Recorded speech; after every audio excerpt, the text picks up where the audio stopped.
When searching for advice, many people want to be told that they should always do this or never do that. They tend to gravitate towards absolutes. Why? Because doing so simplifies the solution, and it takes the guesswork out of the decision-making process. This can especially hold true in the complicated field of finance and investing.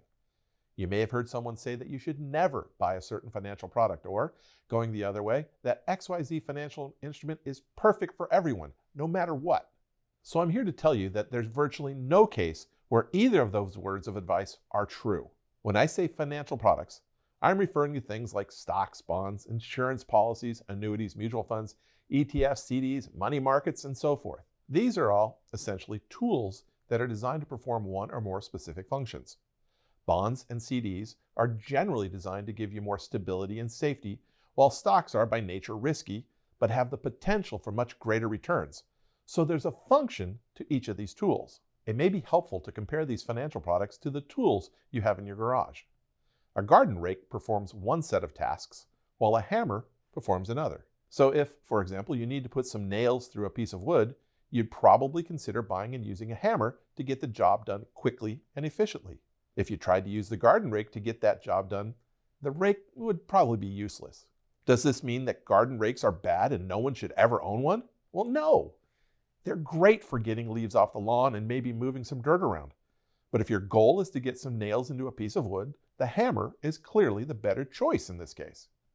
But if you happen to run into someone who only sells hammers, they might be inclined to tell you that a hammer will work for all jobs and all goals, and that everyone's tool shed should contain nothing but hammers. Whether you're nailing two boards together, you need to remove the leaves, or you want to paint your living room, they'll tell you that a hammer will do it all. Okay, obviously this is a comical example, but it does prove my point. If someone has a vested interest in selling you one specific financial instrument, they may try to steer you towards that particular instrument without giving any thought as to whether it's the right tool for the job you need done.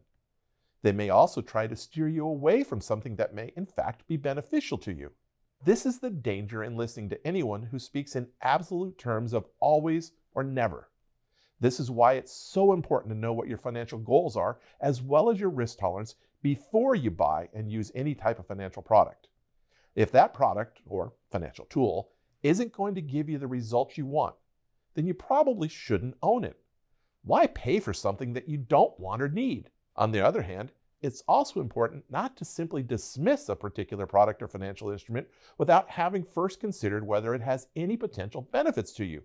Benefits that may help you manage your goals a little more easily.